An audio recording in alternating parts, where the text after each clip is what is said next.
And welcome inside episode 78 of Breaking Bats, presented by Not For Long Media. My name is Justin Ayers, and I'm joined, as always, by Kait Maniscalco. We're back. You know, we haven't done a Kait and I episode in a little bit. Had 4th of July off, done a couple interviews in the interim. It's good to be back.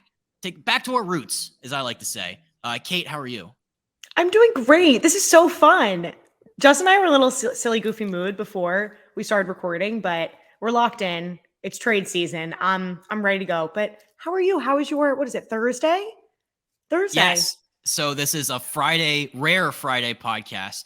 But the reason we did this, we had a reason in mind, is because the MLB trade deadline is fast approaching. And if we would have taped this at our normally scheduled podcast recording time, we would have been completely misguided about Shohei Ohtani. We'd have been spreading fake news about Lucas Giolito. So we're not about that. We're here to lock it in. A lot of deals have already happened. A lot left to go. MLB trade deadline special extravaganza bonanza, I think is what we're going to call it. Might be a little long for the Spotify title, but it's my favorite time of the year. And like a lot of other sports, it's hard to have a trade deadline. Like take football. There's not a lot happening at the NFL trade deadline because guys go from team to team. They have to learn a whole new playbook. It's harder to get assimilated. It's the best at all 4 major sports, I feel like, trade deadline. Yeah, absolutely. And I feel like in MLB specifically too, it's extremely dramatic. Teams quite literally wait till the last minute to trade people. Just an example, this weekend, the Yankees came out and said, yeah, it's going to depend how the series goes against the Orioles. The deadline's in 4 days. It's right around the corner. And they're saying, nope, we think we can push it back 3 more days until the very last day to make a decision. So I think it's exciting. I think it's thrilling. I'm pumped. I'm here for it.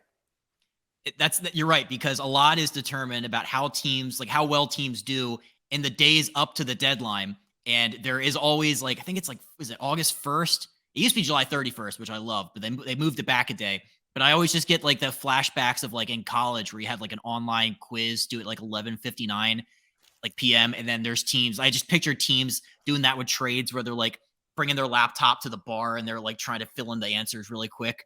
They have no idea what's happening. Teams that are sellers could become buyers. Teams that are buyers could become sellers. You look on Twitter and there's a lot of weird jargon. It's MLB beat reporter season right now, I feel like, too. Yes. Jeff Passan notifications are on. Ken Rosenthal notifications on. Every single time my phone beeps, I jolts. I get so nervous that something crazy is going to happen.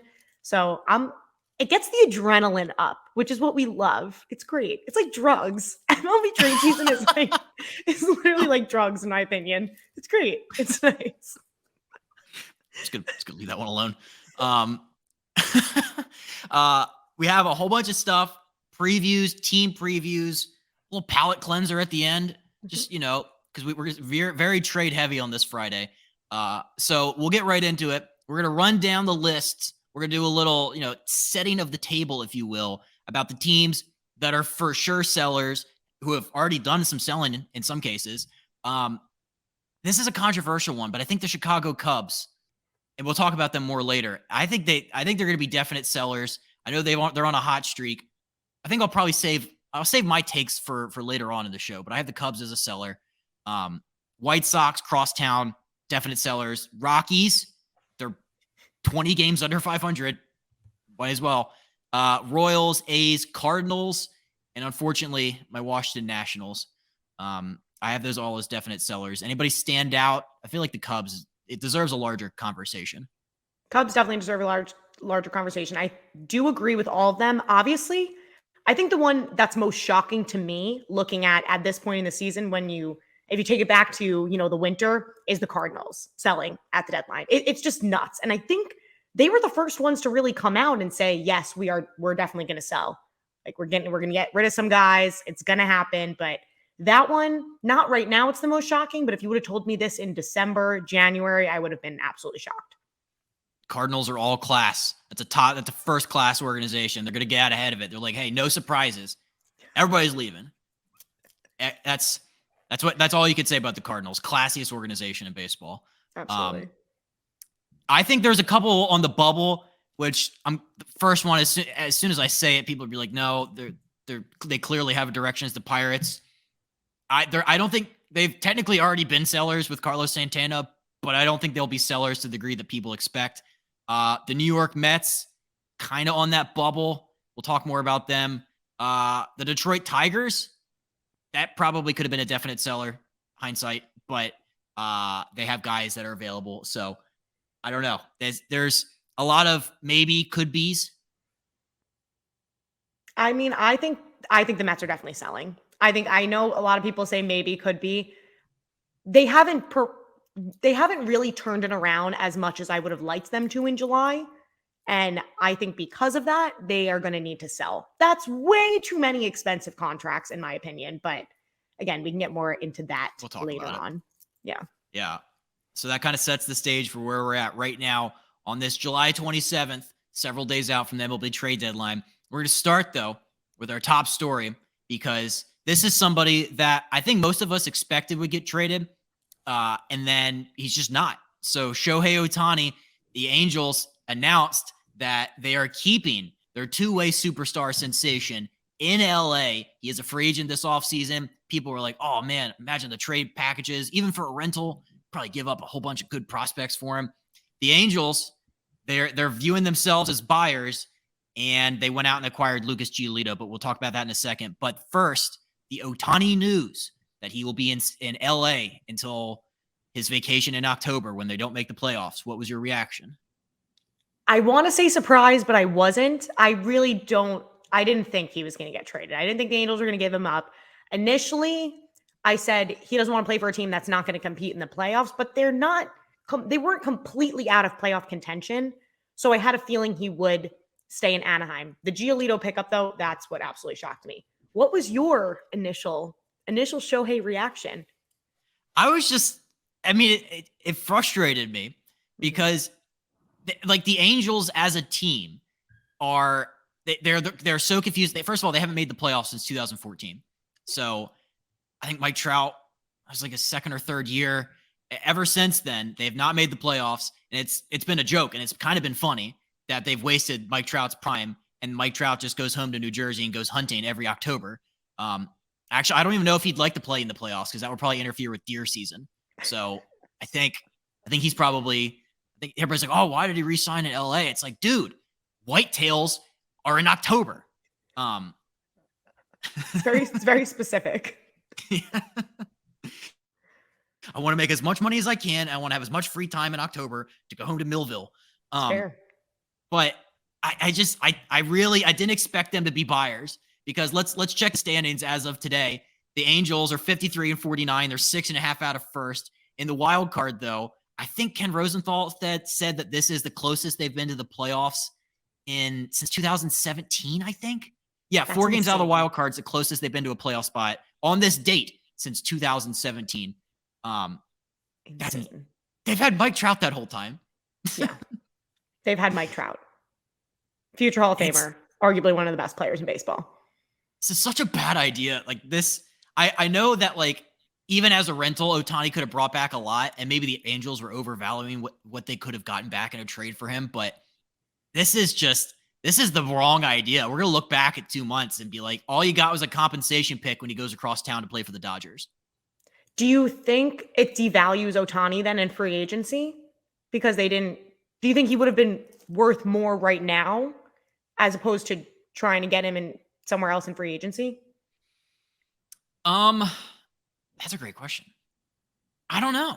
I think that the allure of keeping him in LA for the rest of the season was partly based on money, based on the ticket sales, the jersey sales. He's chasing Aaron Judge's home run record. All these things. And I think the owner wasn't comfortable enough with the idea of trading him. I think they honestly should have dealt him last trade deadline or even last offseason. They could have gotten that Soto package of 5 top prospects and some major league ready guys. I don't know. This is just a bad idea. I think it would be hard for them to tell their fans that hey, we're trading the best player ever, but they should have did it. Yeah, that's another thing, the backlash they would have received. Twitter also has just been in an uproar today. Everyone tweeting the Giolito trade saying, oh yeah, okay, go make a push for the playoffs. I will be very disappointed though if with this they don't get into the playoffs, especially with now. I feel like, in my opinion, everybody makes the playoffs. So if they can't get into the playoffs right now, how do you move on from that? It would be funny. A lot of things the Angels have done have been funny. Let's just That's take a true. trip down memory lane. They Please. gave Albert Pujols 10 years. He couldn't walk by the end. That was funny. They gave Josh Hamilton 5 years, I think $125 million in the offseason. He was the worst hitter in baseball, and they had to cut him. That was pretty funny. They've never been able to find starting pitching. Yeah, it's pretty funny. They kept the best player on the planet when they weren't. I can already guarantee they won't make the playoffs this year. And all they got was a first-round compensation pick. That's going to be like pick 31 or something. That's pretty funny. So for me, as not a fan of the Angels, objectively speaking, that's great. I'm thoroughly enjoying this. It's entertaining. It's entertaining for baseball fans at the very least. I will say, while I wasn't surprised he was leaving, I was kind of hoping he would get traded somewhere because that news would just break the internet. That would just be insane. Finding out where Shohei would go in the middle of the season. I want him to go to the Orioles for it. I wanted the Orioles to muster up all the prospects, send all the prospects to Anaheim in exchange for Ohtani. Nope, don't like that. Nope. You don't want that? I don't want him. We're in first place without him, and I prefer to hold on to Jackson Holiday. I was going to say Jackson Holiday. Yeah, that's for sure who they would have wanted. 19-year-old shortstop extraordinaire, hitting bombs in Double-A. So that was Wednesday night. Heel turn of events. Angels then acquired Lucas Giolito and Reynaldo Lopez from the White Sox in exchange for their number 2 and 3 overall prospects, Edgar Cuero and Kai Bush. First of all, it is, speaking of things that are objectively hilarious, Giolito and Lopez have been packaged in a trade together twice now. No way. Once from the Nationals to the White Sox, and now from the White Sox to the Angels. So that's kind of funny. Kind of weird. Those guys are tied at the hip, but yeah, I don't know. It's like a package deal. Yeah. They're trade buddies. They have to go everywhere together. It's a package. It's can't get one without the other. I'd like to see them get traded together a third time if that's possible. Yeah. I don't logistically know how that would work. But I've never seen a quicker 180 than the Angels going from we're exploring and accepting like bids for Shohei Ohtani to, oh, hey, we got him a friend. Multiple friends. I know. Giolito is probably the best pitcher on the market right now. One of the best ones. Is he, like a difference maker? I don't know if he's a big difference maker. Initially, I kind of thought that, but now that I'm, really diving in, thinking about it, I don't know if that was the best move, but I guess that may help them. They need starting pitching. So what do you think? You think Giolito's going to take them to the playoffs? No, of course he isn't. So out of all the pitchers that were like, for sure, they are 100% getting dealt, he was the best, I think, because there's like, sure, you could say Dylan Cease, but I don't think they're trading him, and I don't think he ever really was dangled out there. He has a couple years of control left, so he couldn't be in that category. Look at the Mets, Scherzer, Verlander, they're probably keeping both. They aren't in there. So it's like Marcus Stroman, Montgomery, like Flaherty. I mean, these guys are 3s, 2s at best. Yeah. I mean, I'd argue that Giolito's in that same kind of category, but maybe he's a tick above that. This is just sad. This is just sad what the Angels are doing. Like, I can't stress this enough. I would put everything I own on the Angels not making the playoffs this year. Really? They're just not. You got to kind of hope they make the playoffs, though, after this. No. With Ohtani? Ohtani and Trout deserve to be in the playoffs together. Well, that's always been the argument. You know what I mean? But again, though, like, they're just going to be known for that. That's their thing. They spend all this money, they go out and get these players, and they still don't make the playoffs. It's like death taxes and the Angels taking vacations in October. That's what happens. I'm rooting for the Angels. I am. But I can absolutely see them not making the playoffs, and then the fan base even hating this team even more. 7th highest remaining strength of schedule belongs to the Angels. They have to play the Braves, the O's, 6 against the Rays, 6 against the Rangers, 3 against the Astros, and 3 against the Blue Jays. And then they're like remaining teams that they can stack some wins against that aren't very good are only the A's, the Tigers, and the Mets. And So, I mean, Tigers could, you never know. And the Mets could come out. All of those, like Braves, Orioles, Rays, Rangers, Astros, Blue Jays. That's 24 games right there. I think I just did the math correctly. I believe that's 24 games. I don't even know how. I think they might have a losing record in that span. yes. I don't know. It's going to be tough. It's just like also broader implications of this deal. And I know we've talked a lot about this today, but this has completely messed up the trade market. This is completely like other teams are probably sitting there going, oh, like, what the hell, man? That's what they're saying when they have the MLB network on. They see Giolito and Lopez, has like a 4.5 ERA as a reliever, and Giolito, who's gotten beaten up his last couple starts. Also as a rental, both are rentals for a team's number 2 and 3 overall prospect. And I know you could say the Angels farm system sucks, so their number 2 and 3 aren't other teams 2 and 3. But still, like that's your top 2 prospects or whatever. So other teams are looking at like, if you wanted a guy that wasn't a rental, like what would you have to give up? Everything. Yeah. The deed to your own house, I think. A kidney, that's what it would take. Yeah, your kidney. A piece of the organization. Yes, like literally, like name some ridiculous price. That's what you have to pay now because the Angels just ran out there and just like, here, take them. We don't want them. Yes. Yes. I think a theme for today is probably just false hope. I think that's a theme for most trade deadlines. That's a good where people one. Are trying false hope. I like false that. hope. We wanted to get all literary on us. That's what this is. This is false hope. This is sad. And now you get to watch as Ohtani goes and signs with the Dodgers in the offseason, which he for sure is going to do. That's your pick, Dodgers? 100%. I could see the 100%. Giants swooping in.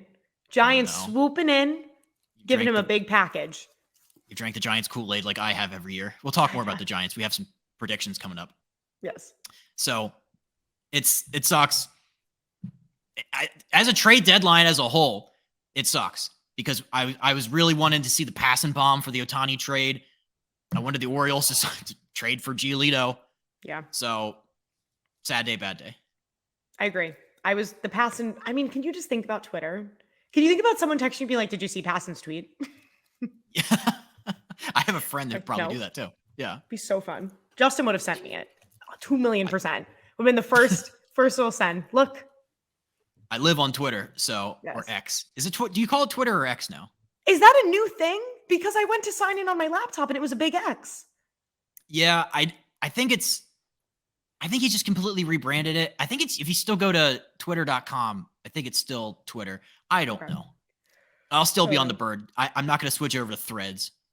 I'm not doing it. I'm literally not going to Threads. I can't handle another social media platform. I'm sorry, I won't do it. And a shittier one at that. I know. No, there's no redeeming qualities about Threads other than it's not Twitter. It's very true. Like, I think the only people that actively use Threads are like big brands. And that's only because like they have like some social media guru being like, you have to do it. It's a new platform. Build your following. Yep.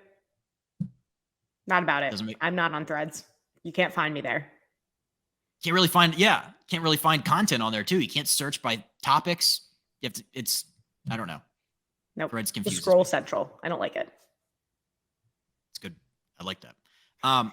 Okay. If we wanted to look more broadly again, we're going to keep zooming out. Top trade candidates remaining. I think most of them are probably just the pitchers. It's probably Stroman at this point, Montgomery, Eduardo Rodriguez. It's another Tiger. Yeah, there's a lot of guys that are on the maybe could be being traded, but we'll talk more about that. We've already kind of mentioned the 2 Mets guys. I don't think they're going anywhere, but yeah, it's gonna be an underwhelming deadline. Yeah, I don't see anything super dramatic happening, which is disappointing. Yeah. Not for the players. The players are probably like, yay, this is great. But, for outsiders, you kind of want some spice. I saw like they're trying to, I think the beat writers are trying to make this into a bigger thing than it probably actually is. They're like, Nolan Arenado, could he waive his no trade to go to the Dodgers? And somebody's like, he absolutely will. And then his agent through Mark Feinsand or whatever was like, no, that's not right. Yep. And people thought like Goldschmidt, they'd trade Goldschmidt, and now I don't think that's happening. Yeah, it's just going to be a bunch of number 3 and 4 starters being traded, a couple platoon rentals, and here we are 20 minutes in. That's all we have to talk about is a couple platoons and some back end guys, but we're still going to talk about it because they still count. Yeah. We're going to kind of shift gears now. We're going to talk more broadly about what teams are going to be doing at the MLB trade deadline. We'll start with Kait's Yankees. Kait, I'll let you go first. Sure. What are the Yankees doing at the deadline? I think they're not going to buy super big. They were very aggressive last year. I remember they did a lot at the deadline. Cashman, how they went to work. I mean, they got Bader, they got Montas, they traded Montgomery. There was a lot going on. This year, I don't anticipate it being that big because they do have Judge coming back. Boone said on Talking Yanks, we got Judge come back. We got Nestor Cortez coming back. Loiza's coming back. So we got guys in-house that we can use, which I understand. I do think they need an outfielder because I think if I have to watch another infielder play the outfield, I'm going to pull my hair out. So I do want them to go get a left fielder, preferably a lefty, because again, the short porch and our current lefties aren't, doing too much. I would love to see them get Cody Bellinger. They did send a scout out to go look at him, whatever that means. I don't know what that means, that we're sending a scout to go look at Cody Bellinger. I guess this is like the college days, how you get recruited. I didn't know that happens at the professional level, but I do have a feeling that would include having to give up Gleyber Torres, who is currently the number 1 hitter on the Yankees right now. But we'll see. Okay. I was doing a bunch of research on this. I was scrolling The Athletic. Ken Rosenthal's talked a lot about this, is that the Yankees are up against it in terms of the luxury tax threshold. And they're already $1.1 million above that. And I feel like if they go any higher, they're going to be pushed back 10 slots in the draft. They can't get under that 293 number. I don't think they want to give up the draft picks. I don't think they want to keep paying the fines that are associated with it. I think if the cash man can get under that by wheeling and dealing a couple guys, even if you have to sell low on some of them, I feel like that's probably more valuable in the long term. Ultimately, this is still a last place team. So let's try to keep a little perspective. Be a little realistic. I just like saying that too. Like the last place New York Yankees. Okay. It's just fun. It's just fun to say. I'm sure that's fun for you. It is. I'm thoroughly enjoying it. So I pulled up their impending free agents, Severino, Montas, who I think you said he's coming back, but he's still like on the 60-day, right? I know Nestor Cortez coming back. Montas, I don't know when he's coming back. I'm going to be honest. Okay. I don't think there's a timetable on him. I'll double check though. IKF's a free agent. Bader's a free agent. Wandy Peralta, the bullpen's a free agent. I've seen some stuff where like, could they deal Bader? I'm like, I feel like the outfield's tough enough. I feel like they want to keep him. So if anything, get rid of Severino. That would be selling low, but you'd save $5 million. They'd really have to. Severino doesn't. They're not going to get a lot for Sevy if they put him on the market. They would get a lot for Bader, but again, I mean, the outfield. We already have a lot of infielders. If this was an infield situation, I can understand, but from an outfielder perspective, we need all the help you can get right now. Can't really give up Bader. No, and that's why I'm like, I don't quite understand that. If you're just looking from an impending free agent, what they could do at the deadline. I don't think they're going to be in that splashy zone. They've already tried to get Lane Thomas away from the Nationals. I think the Nationals are keeping him. So keep your grubby mitts off of my outfielder. Dylan Carlson, I think, would be a good one. I don't know if he's left here already. That was definitely rumored. But in the beginning, like earlier this month, that was rumored. He's a switch hitter. He's batting .230, so he'd blend in really well with the Yankees. That was a nice dig. That was a nice dig, Justin. Thank you. I think they're going to be a little buying, a little selling, get creative with it. I think the selling part will be kind of weird for the Yankees because they don't do that often. But I think that's one of my hotter takes is that the Yankees will be a little bit more active in the selling department than people would think. I do agree. And the last time they sold was in 2016. And obviously they didn't, clear house like other teams have done, but they did sell a significant amount of players in 2016. But again, if you think about the timetable, 6-7 years ago, that's insane. That was the last time they were considered sellers at the deadline. So I do think that they want to hold that reputation as well, as we're not just going to, give up as many guys as we possibly can. It's very funny when you see all throughout Yankees Twitter too. Just sell the team, just sell it, rebuild for next year. They already want to write them off in the middle of the season. Teams above 500. I understand they're in last place, but seriously, like I think the Cardinals are doing a lot worse than the Yankees. Ooh. Well, let's pull up our old friend strength of schedule. Please. Because now it looks like the Yankees have swapped places with the Angels, and they have the 7th highest strength of schedule. They have to play the Braves, the Orioles, the Rays 6 times, the Astros 7 times, the Blue Jays 6 times, and the Brewers 3 times. So they got the guy coming back. They got big Judge coming back. Okay. The Astros should make Yankees fans everywhere tremble at the thought, but it's true. But also Jordan and Altuve are back, so I mean, can't really say much. It's an interesting time to be a Yankees fan. It's a great time to be an Orioles fan because Fantastic the Baltimore Orioles are sitting pretty. They're in first place as of taping this. They are 62-40. They are a game and a half up on the Tampa Bay Rays in first place in the American League East. I pulled this up because on July 1st, the Orioles were 6.5 games behind the Rays, and on July 27th, they're a game and a half up. So what a month! What a month! What a month! For Orioles fans such as myself and Adley Rutschman fans such as Kait, it's been a great time. I'm envious. I'm very envious of the Baltimore Orioles fans right now, just because also kind of like an underdog story. You know what I mean? This team also just breeds young talent like nobody else. I can't get over the farm system. Jackson Holliday's insane. Gunnar Henderson is making plays that I've never even seen before. This kid's electric. They're just so fun to watch. Honestly, if the Yankees get knocked out of the playoffs, which, it's looking like that right now, I'm going O's. I'm going O's in the postseason. So I'm excited for them. I do think, though, long term, obviously pitching is going to get you far in the playoffs. I think they're going to need a pitcher.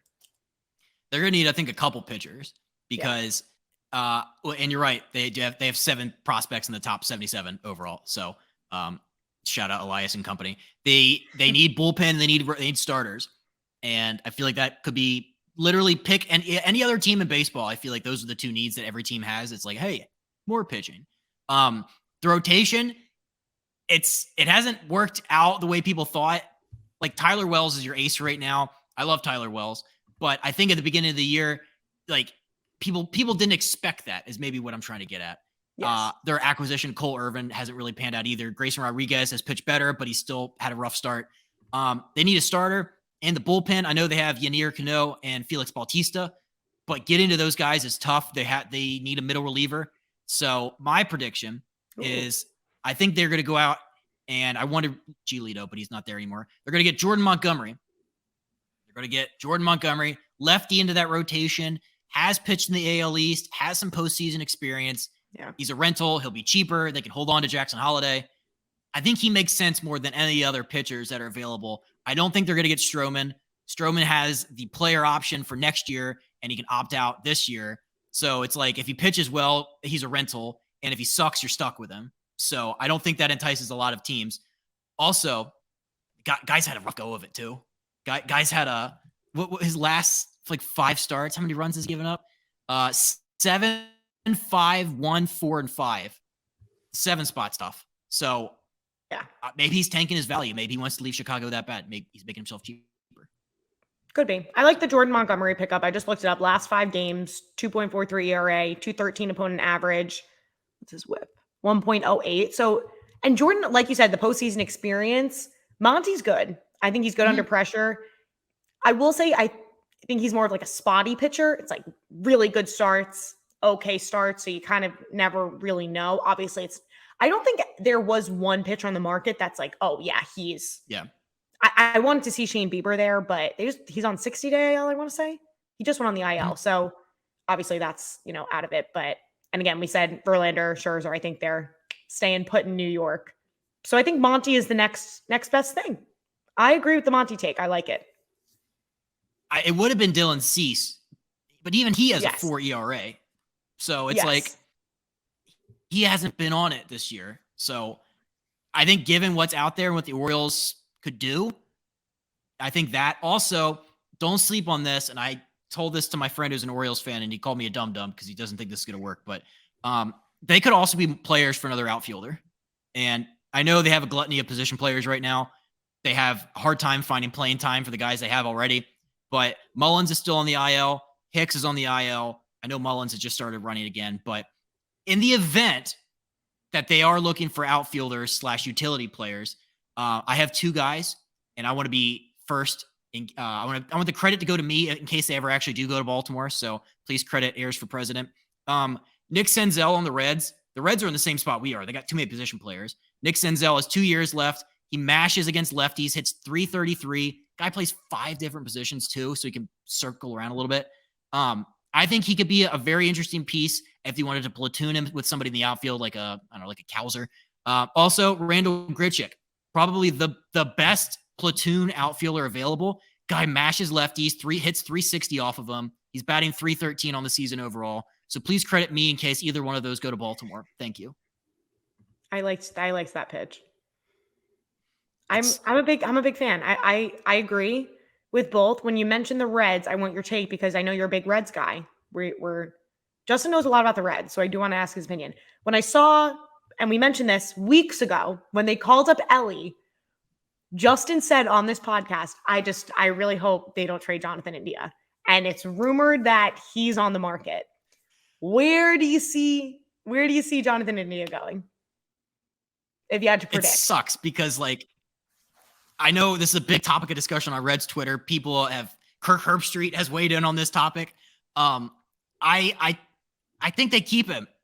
Really? Should they? Okay. Maybe because guys like the vocal leader of the clubhouse, he's still having a fantastic offensive season. Mm-hmm. What is he at? He has 14 home runs, which is tied for the most on the team. The infield's a problem though. They have Christian Encarnacion Strand already up 2. They have a gluttony of infielders, so they really would need to figure this out somehow. But work him in the outfield, I guess. Has he done that already? I hope they have. I haven't kept up with this. No, he's not played the outfield at all. So that probably wouldn't be an option this late into the season. Yeah. I could see him keeping him. I just saw that and I said, oh my gosh, I got to ask Justin because this was his exact reaction when they called up Ellie. He said, where are we putting Jonathan India? What are we going to do? That's a lot of infielders. I don't know how they've all they just keep calling them up. It's like an infield factory. It's like Matt McLean's here. Oh, Ellie's here. Oh, Encarnacion Strand's here. And it's like, I feel like there's still other guys. So I don't know. There's probably other ways they could get around this. But God, yeah, I don't envy the GM in Cincinnati right now. It's like, what awesome player do we have to get rid of? It's true. It's so true. And I don't know. I'm excited to see where he goes though. If he goes anywhere, a team will be lucky to have you, Jonathan India, if you're listening to this. Former Rookie of the Year, Jonathan India. Guy's a stud. Great head of hair. Okay. We interrupt this episode to bring you a word from the official sponsor of Not For Long Media and the Breaking Bats podcast, the Original Fudge Kitchen. It is a staple of the Jersey Shore with 6 locations in Cape May, Wildwood, North Wildwood, Stone Harbor, and Ocean City. The Original Fudge Kitchen makes all of their fudge in store, guaranteeing a delicious product, so stop by and let them know that Not For Long Media and Breaking Bats sent you. Check them out online at fudgekitchens.com as they are shipping fudge and sweet treats all across the country. Now back to the episode. Predictions time. We're going to shift gears here. I'm going to give a couple prompts and we're going to get into it. The most active team at this year's trade deadline will be who? Tampa Bay Rays. Okay. Look at his face. Why? I'm not going to say, hear me out on this. When I think the Tampa Bay Rays, I think they had a rough month. Everyone goes through a little bit of blips. I have a feeling they're going to go out and get a big bat. I don't know where. I'm not saying they're going to go out and get, 3, 4, 5 people because obviously they don't need that. But I think they go get a difference maker offensive player. That's my opinion. Okay.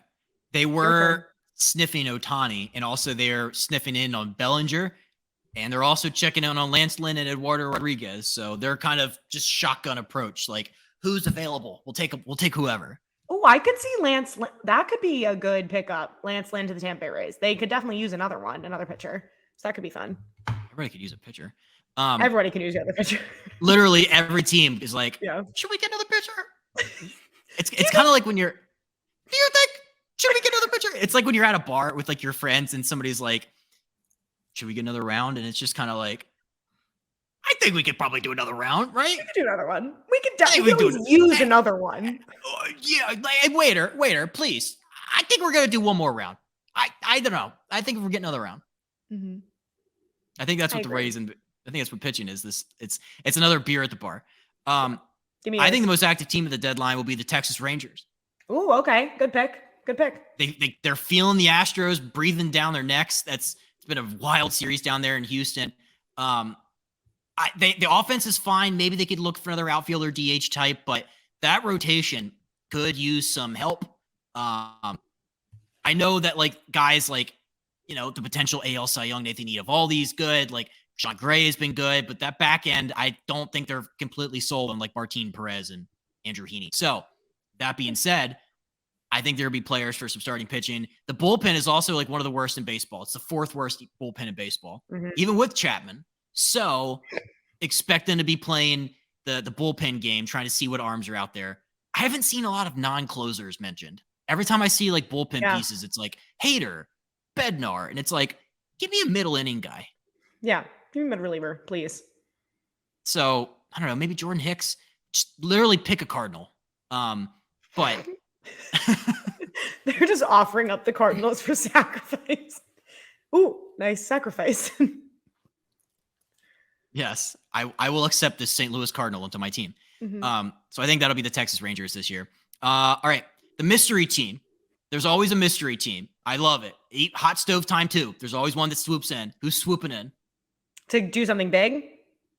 Yeah, got it. They're going to go out. A team that nobody's even been rumored to, or for the most part. Rumored to not do anything.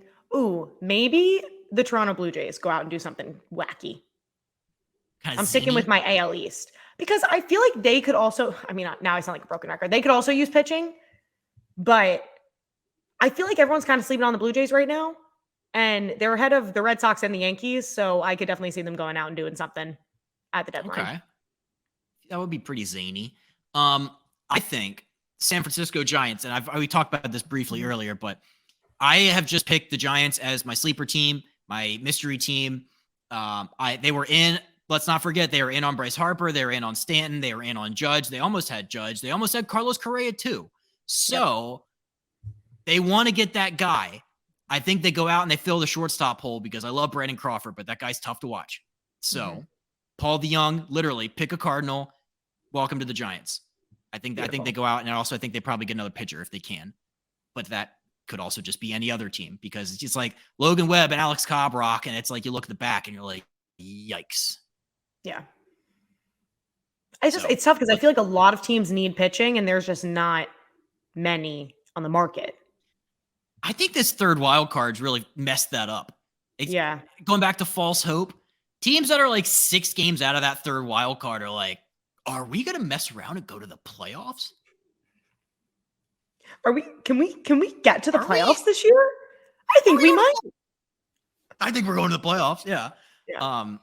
So thanks, Rob Manfred. Your third wild card and your extra TV revenue has completely obliterated a good trade deadline. True. Least active team that people thought would be sellers but won't be. I have the Cardinals because initially I thought they were going to clear the house. I'm not even kidding. I thought they would actually clear out the entire roster because, again, they come out and they say they're going to do that, and then a couple days later, it's like, no, we're not going to get rid of Goldschmidt. They were like, everyone was freaking out saying they're going to get rid of Goldschmidt. Now they're not doing that. So I feel like, again, the only ones they might give up are Flaherty and Monty, in my opinion.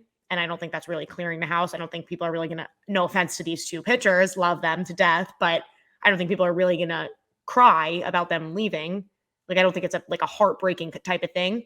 So those are my picks. St. Louis Cardinals. I don't think they're going to really clear out the roster. Yeah, you're right. Because people thought this would be like you're pushing all the stuff out to the curb. We're having a yard sale. I'll take $1 for this guy. Yeah, I think that's what most people thought.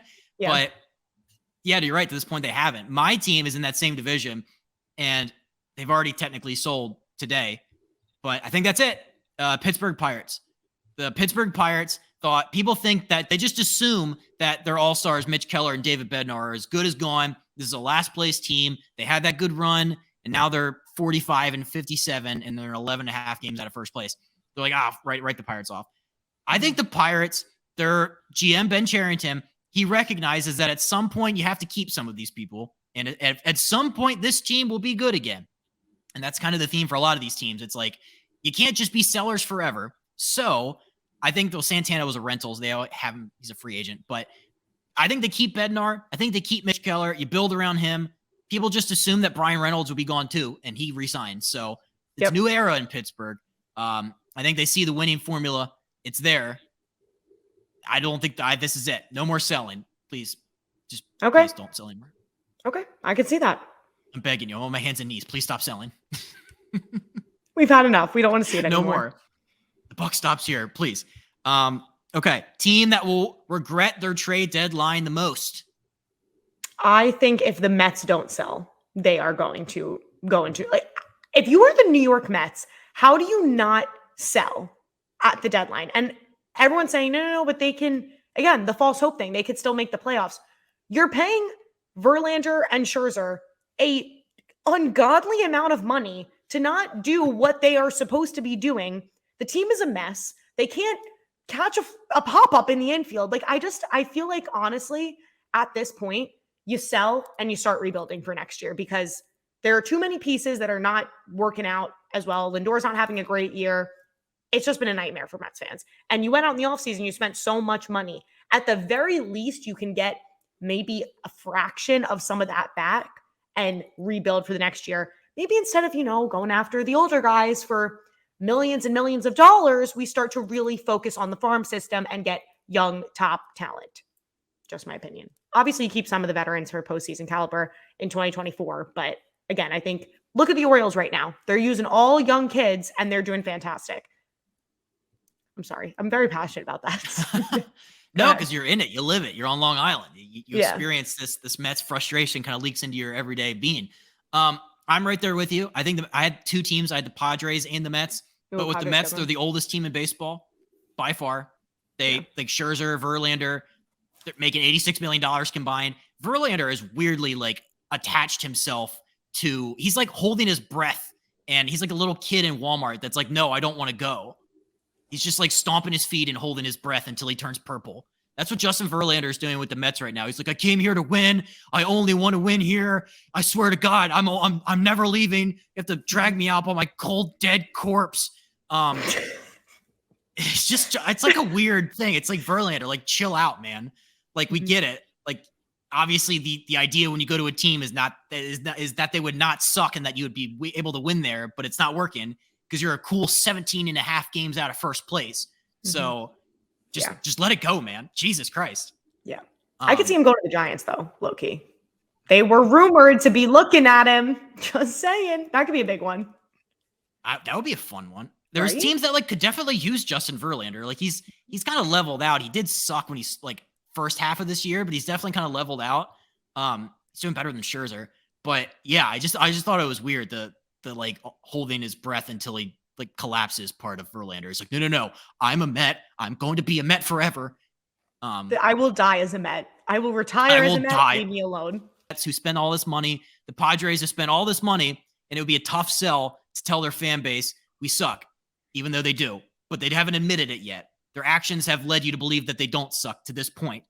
But they're how many games out of first place are the Padres? They're 10 games out of first place. They're 5 games under 500. Please just rip the Band-Aid off. Hader, Snell, replenish that farm system. Just do it. You don't need them. They're free agents. Will it affect ticket sales? Maybe, but I mean, I don't know. Fans have been packing Petco, and it's a 4th place team already. So, yeah, Padres. If they don't sell, big regret. I completely agree. I mean, in all seriousness, like think about the year Snell is having right now. Ever since, might I add, Gary Sanchez became his catcher. He's just unstoppable. But in all seriousness, this is probably the time to see what you can get for Blake Snell. And again, it was rumored in the beginning. I had it in my notes earlier this week. I said, oh, they're putting Blake Snell in the market. And then literally the next day they go, nope, he's not getting traded. So I don't know what's happening right now. Snow literally has the lowest ERA in baseball for a pitcher, for a starting pitcher. Yeah, even as a rental, like that.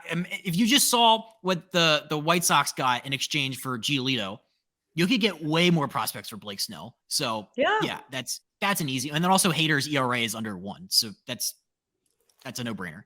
The most confusing team at the deadline, we probably are in agreement on this. It's the Chicago Cubs. It's one of those things where we talk about where it's like they keep winning, but at the wrong time. Like they should have had this streak like a month ago. I know, I completely agree. And literally everyone on Twitter is going, "What do you mean? They're doing so well. They're hot right now." I'm like, okay, that's not making any difference in the standings or the wild card race. Just because they're succeeding right now and they have Stroman and they have Bellinger that can absolutely get really good talent for, sell. Like, what are we doing? And then next year you could actually be taken more seriously. Like, I feel like this year the Cubs came in and everyone's like, oh, it's a wild card. I don't know. Maybe they'll be good. Maybe they won't be good. Maybe they'll be like mid and just not living up to expectations. And now you want to start winning and it's too late. Sorry. Sell the team. Sell the team. I think at the beginning of the year, I had them as one of my surprise teams. Yeah. I think I did. I don't think people expected them to like be a World Series contender. No. What are they? I think they're a game under 500 right now. They've won 5 in a row. They've won 7 out of the last 8. This is the one time of the year where if you're like a realist and you're like, stop winning, stop it. Yeah. You're giving us false hope that we don't have or don't need. Here's the thing with the Cubs though. The last 2 trade deadlines, they've sold and they've sold hard. So it would be a tough thing for them to tell their fans 3rd year in a row doing the same thing. Cause it's like at some point they're going to stop trading everybody. You hope. Yes. It's just this year might not be the year. So maybe next year we'll have this conversation. Next year, give it one more year. And then next year, if it's an issue again, then maybe I will allow you to not sell and make a run. They're not making the playoffs. MLB Network had I haven't planned this, but MLB Network had a tweet that I thought was good. It says, which team that entered today 4 more games out of a postseason spot will make the playoffs and why? And it had like the in the hunt graphic where it's like Red Sox, Yankees, Angels, Mariners. They're all like 4 games out, but like, I don't think any of these teams that are like fringe wild card teams are hopping up. No, absolutely not. Well, maybe the Yankees, but other than that, no. I just like Cubs, no. Padres, no. Mets, no. It's like, stop it. Stop trying to convince yourselves you're good. You're not. Ooh, that was very mean. Stop trying to convince yourself you're good. Stop having hope. Lose all hope. It's true. Accept who you are. Mm-hmm. It's the theme of today's episode. Okay. That was a lot of trade deadline. I think to end this week, we're going to do a little palate cleanser. A couple stories, not trade related. Maybe we'll get the vibes up. My first one is about the Nationals, and they have a backup infielder named Michael Chavis, and he is the owner-operator of a full-size popcorn machine inside the Nationals clubhouse. I love this story when I saw it on MLB.com. He gets to the ballpark early, and he like experiments with different seasonings, different oils. He's loved it since he was a child. He has a strong affinity to popcorn, growing up with him and his mom. Every day, he gets there early, and he makes little bags for everybody, and he writes little handwritten notes for every single bag. And he gives a special one to Davey Martinez, the manager. And Michael Chavis is the perfect example of, you look at the stat sheet and you're like, he's not hitting that well. He's playing like 28 games, but he's invaluable to that clubhouse because good vibes are infectious. It's like what Gerardo Parra was, the baby shark. Like, could that guy hit? No, but he was a good vibes guy. So that's kind of the same, just like clubhouse chemistry, chief, whatever you want to call it. Value felt beyond the field, palate cleanser, Michael Chavis. I love it. I'm here for it. I really like the popcorn. That's cool. That's actually pretty sick. Just walking in, you get that fresh smell of like movie theater popcorn, and you hear the little kernels popping. Like, I think, every team needs to have a Michael Chavis on their team. Agreed. We're now a Michael Chavis podcast.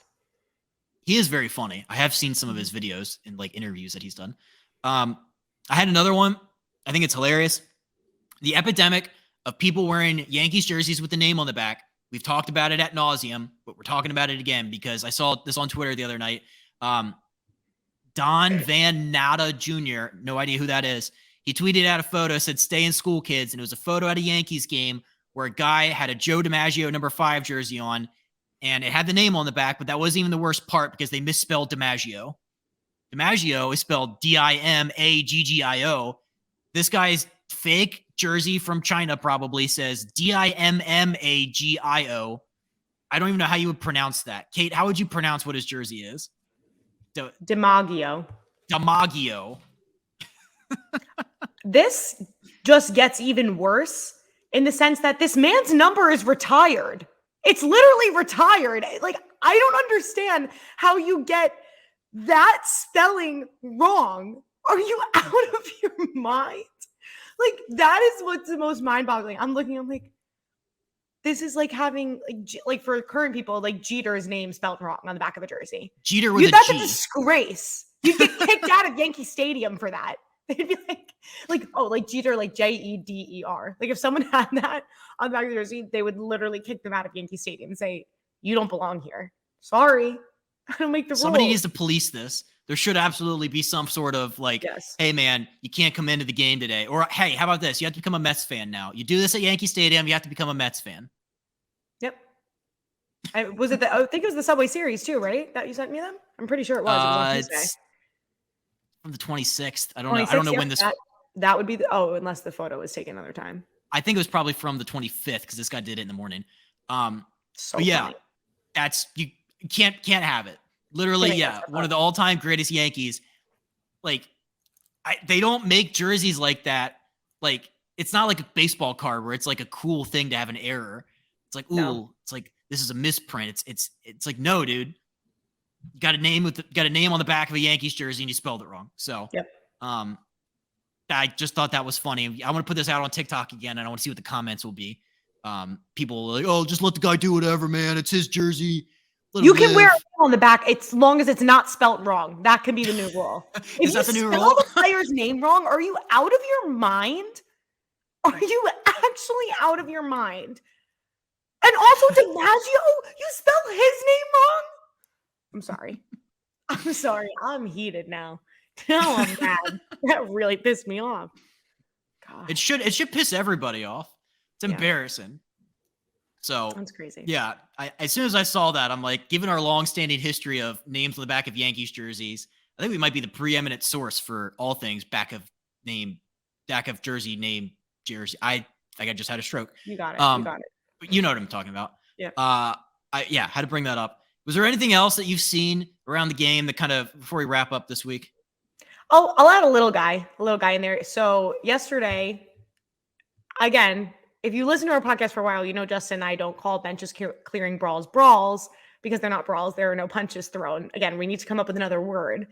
But Rangers, Astros game, the bench is clear. Adolis Garcia hits a grand slam, ultimately ends up, I don't know if it was tying the game or either taking the lead. It was one of those. And I remember he hit a home run against Garrett Cole earlier this month. And he does a nice trot. You know, he likes to really take his time. And I don't mind it. I like it. I like the pimping of the home runs. I think it's good for baseball.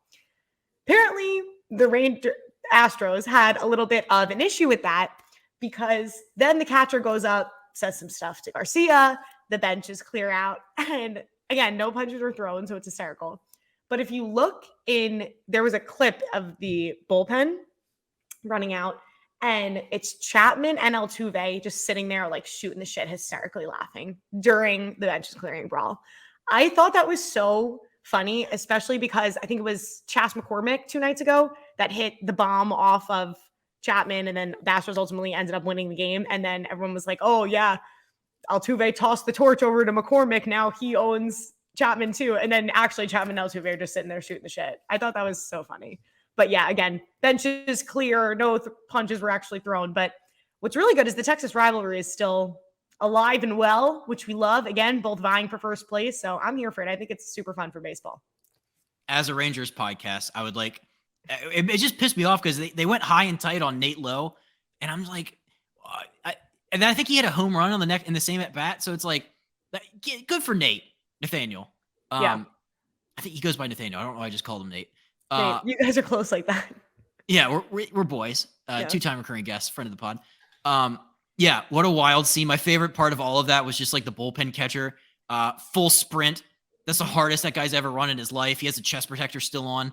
So even that, just like as we've learned with the Yankees bullpen catcher Colin, no chest protector. So it's a little odd that he has his on. Agreed. That is also the best part about when the bench is clear is when they run out from the bullpen. I'm sorry that you can't tell me that is not the best part of them coming out from the bullpen. It's so funny. What do they expect? What are they thinking is going to happen? I don't know. Like my favorite is, I think this was last year. It was like a Cardinals. I want to say it was a Cardinals Mets got into a kerfuffle. It wasn't even a scuffle. It was not a brawl, a kerfuffle. Giovanni Gallegos, like the bullpens were emptying out. And I think this is in St. Louis. And like everybody's like running out of like the door that runs out onto the field. Giovanni Gallegos like flipped over the wall. He like grabbed the wall and he like hoisted himself over it for no reason. It was one of my favorite clips. And like, I just tweeted it out. And I'm like, what are you doing? Yeah. So I'll always remember that. Shout out Giovanni Gallegos. It's like the meme where it's like a little tiny gate is like all that separates and you just go around it. So it's, I don't get that at all. I love that. All time. I love bullpens just emptying out. Not a brawl. It's got to be something. It's a benches clearing incident. That's a good one. Bench clearing incident. Right. Argument. Benches clearing argument. Benches clearing discussion. That's all it is. They just they don't even get an argument out of it. They get a discussion. They have a civil, organized discussion. Yeah. Perfect. I'm here for it. MLB trade deadline next week. Everything we said, everything we predicted will be exactly right. So we like to take credit for being 100% accurate on all things that we mentioned on this podcast. It's been fun, Kait. I'm just glad that we're back to being 100% right about all things all the time. So I think that's how we'll leave it today. Beautiful. Thanks. Okay. That was so fun. Yep. Thank you for listening. We'll see you guys next week.